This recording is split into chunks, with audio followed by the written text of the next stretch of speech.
Magandang buhay mga kaibon. For today's video, pag-uusapan natin ng mga gulay na pwede sa ating mga alagang lovebirds. Yung mga safe na kakainin nila at may mga benepisyo na ibinibigay na mga gulay na pwede sa ating mga alagang lovebirds. Tulad ng mga small bird, medium and large birds na pwedeng sa kanilang ipakain. Masusustansya at may mga benepisyo na maganda sa kanilang mga katawan. Pag-uusapan natin yan mamaya pagkatapos ng introng ito.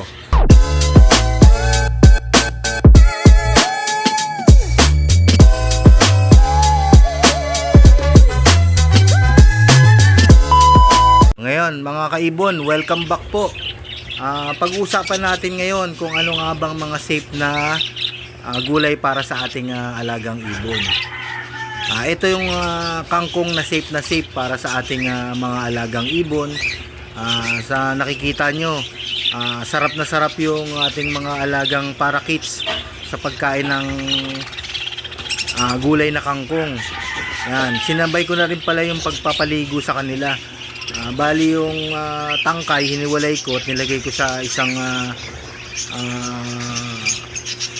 lalagayan na may tubig para lalaro-laro na lang sila dyan at naliligo. At yung iba naman ay kumakain ng kangkong. Bali ano nga ba ang mga benepisyo na maibibigay ng gulay na kangkong sa kanilang katawan? Merong natural immune booster ang maibibigay ang kangkong na yan dahil meron siyang vitamin C at meron din siyang boost immunity na laban sa mga anumang uri ng sakit na pwedeng makuha ng ating mga alagang ibon. Meron din siyang good eyesight na nasa kangkong ay mayaman sa vitamina, vitamin A ang kangkong na makukuha at nagpapaganda rin ng paningin ng ating mga alagang ibon. Parang sa tao na pag tayo 'di ba mahilig sa kangkong na rin ng mata natin, pampalinaw. Yan. Tulad ng ng carrots. Yan, isa rin sa benefits niya na ang benefits niya ni yung para sa pampalinaw ng mata. Meron din siyang benefits na para sa mga ating mga ibon, yung mga balahibo niya para hindi naglalagas at nagpapalago sa kanilang mga balahibo at nagpapakinis ng kanilang mga katawan. Yan talaga ang mga benepisyo na mga ibinibigay. Bali ang kangkong ay meron din siyang fiber na makukuha ng ating mga ibon na ano ba ang fiber na pwedeng maibigay sa ating mga alagang ibon ay yung nagpapabilis na tumunaw ng mga pagkain na kinakain nila. Yan, tsaka nag-iiwas din sa yan sa mga pagtatai na yang kangkong na yan na pagkain na yan. At meron din yan na nagtatanggal ng ng mga parasite sa mga bitukan ng ating mga ibon. Yan, natural na nagpapaalis ng mga bulate. Yan, sa ating mga ibon. Yan. 'Di ba kalimitan mahilig sila magtae. Yan, tas may mga bulate. Yan, ayan na yung pinaka nila, pampurga. Kumbaga sinasabi, hindi na tayo bibili ng mga gamot na pampurga. Ayan na yun at pampakondisyon sa kanila. Yan. At meron ding prebiotics na binibigayan yang kangkong na yan sa ating mga alagang ibon. Naandyan na lahat. Yan, solidong solido na yung mga vitamins na yan na makukuha ng ating mga ibon. Yan. At meron din yung calcium. Yan, tulad ng sinabi ko kanina, may fiber, vitamin A, vitamin B and C. Yan, talagang solidong-solido yung benepisyo na maibibigay ng kangkong sa ating mga alagang ibon. Yan, ako, yung pagbibigay ng kangkong, everyday ko yan kasi nasanay naman na sila. Sanay yung mga ibon ko na every morning ibinibigay ko sa kanila. Bali, ang oras ng pagpapakain ko sa kanila ay 8 o'clock AM. Bali, binibigyan ko sila ng gulay na kangkong, kahit anong uri ng gulay na meron ako dito sa aking bahay. Pag nagpapalengke kami ng asawa ko, siyempre sinasama ko na rin yung pagbili ng gulay.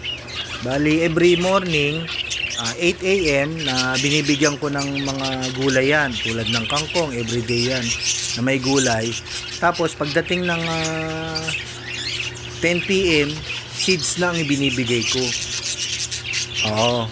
Bali, yun nga, yung kung napanood nyo yung video ko na kung anong amount na binibigay kong seed sa kanila, bali isang scoop equivalent na yun sa isang kutsara. Oo. Kung ilan yung breeder, halimbawa breeder mo sa isang cage, ang seeds na binibigay ko ay 2 kutsara, lalo na pag may mga pag may mga anak na yan. Bali, ito sa flight cage, marami yan sila.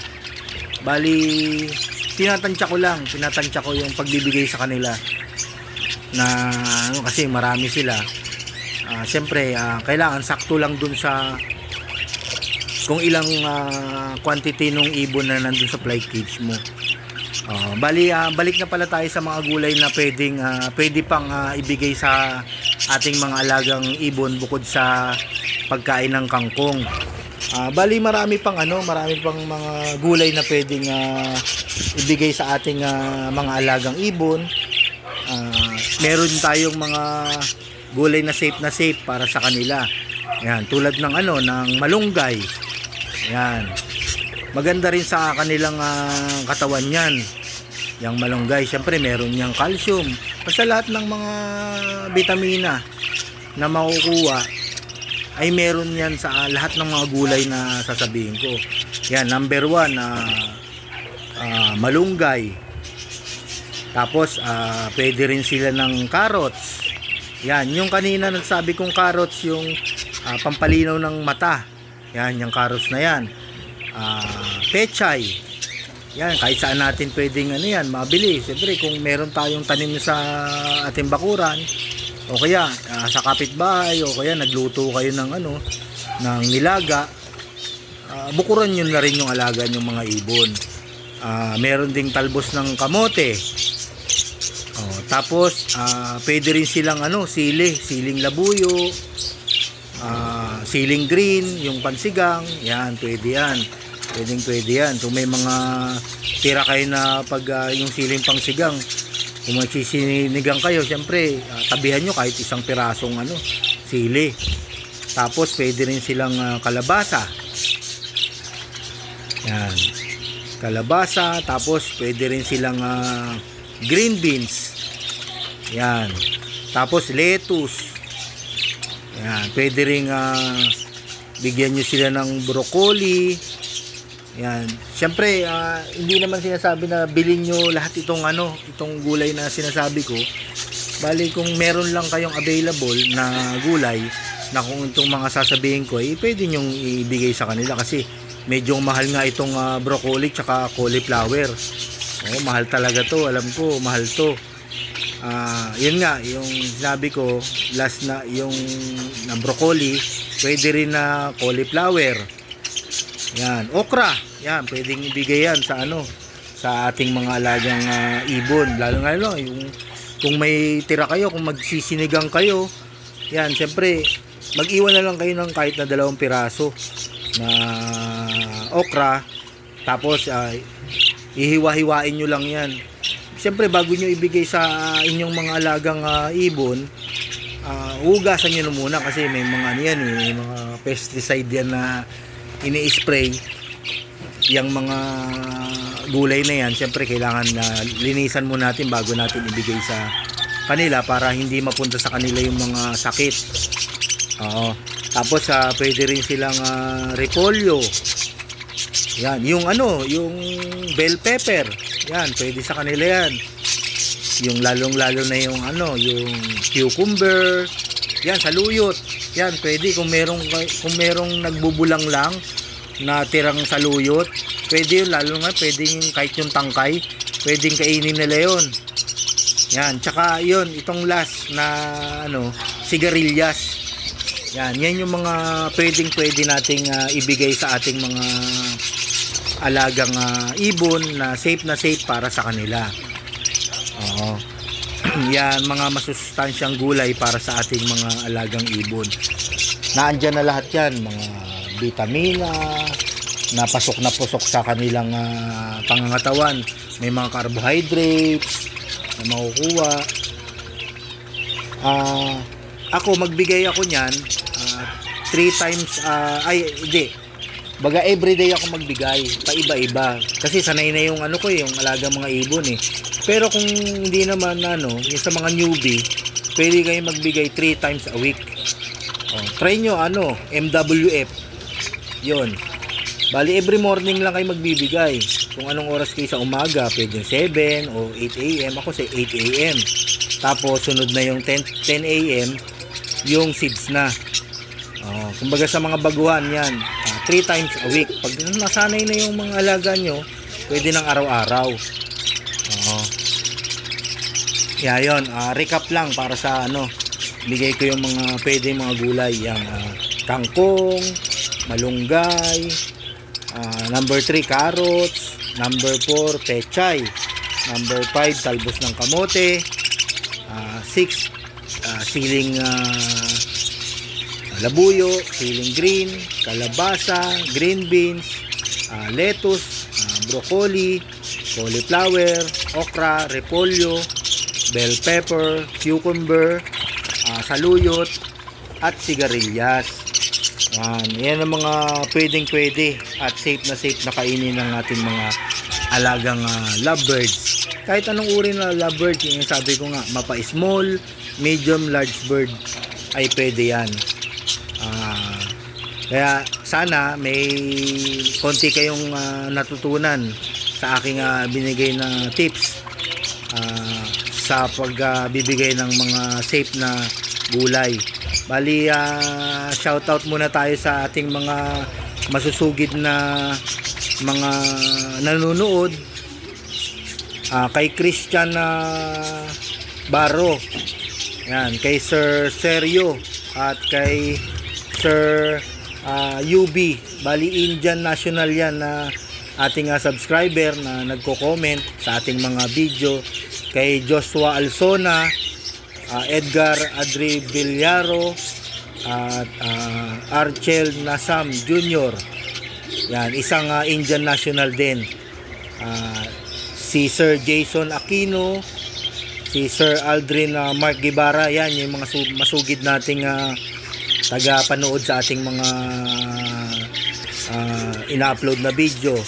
Kay Sir Darwin Merino, kay Sir Canario Pentasico, at Ma'am Myra Ranada, si Jun Bueno, Jose Oribe Morales Carillo. Yan, isang isang Mexican na ating masugid na subscriber. Si Hadi Birid, isang rin Arabian na subscriber na ating nanonood sa ating mga ina-upload na ibon. Maraming salamat sa mga masugid na aking subscriber. Sa mga gustong ma-shoutout ko, comment lang kayo sa aking mga video, at kung may mga tanong kayo about sa pag-iibon, pwede nating sagutin yan. At kung ano pa yung pwede kong idagdag sa aking mga video, comment lang kayo kung anong pwede kong gawing video na kung gusto nyo ay i-comment nyo lang sa aking message yan sa comment section ng aking video. Kung may mga kaibigan pala kayo na na mahilig din sa pag-iibon at nagsisimula pa lang at newbie na hindi pa nagsasubscribe sa aking YouTube channel, paki-share na lang itong video na to sa kanila para at least mayroon din silang idea sa kung ano yung mga tips na binibigay ko na sa pag-aalaga. Bali yun nga, nasabi ko, pa-like na lang, pa-share, tapos pa-subscribe na lang sa hindi pa, sa mga bagong nakakapanood nito ng aking video, pa-subscribe na lang po para updated din po kayo. Tsaka wag nyo kakalimutan po na i-click yung notification bell na sa aking YouTube channel para updated po kayo sa mga video na aking mga ina-upload dito sa aking YouTube channel. Yun nga po, sana po nakabigay ako sa inyo ng tips na maganda at pwede rin yung gawin sa inyong ibunan. Yun ka po, pwedeng ayun, yung nasabi ko na pwede nyong ihain din sa inyong mga alagang ibon. Yan, lagi nyo lang tatandaan na ang pag-iibon ay isang hobby natin na syempre kailangan din natin na bigyan ng oras sa ang ating mga ibon. Syempre nandiyan yung pagpapakain, pagbibigay ng mga vitamin sa kanila, yung umaga't hapon na paglilinis ng kanilang kulungan. Yan, naandyan na yan. Happy lang tayo sa ating pag-iibon. So maganda naman tong pag-aalaga ng ibon Bali ako nga nag-umpisa, binigyan lang ako ng kapatid ko ng pares ng African yun, hanggang sa dumami hanggang naengganyo na ako at nag-umpisa na ako na ito na mag-share na rin ng aking mga kaalaman sa aking pag-aalaga ng ibon. Yun na lang mga kaibon, pa-like, share and subscribe na lang po sa mga bago pa sa pag-iibon at pa-share na lang po sa mga kaibigan natin. Kung yun nga po, pa-comment na lang po kung sino pong mga gustong i-shoutout ko.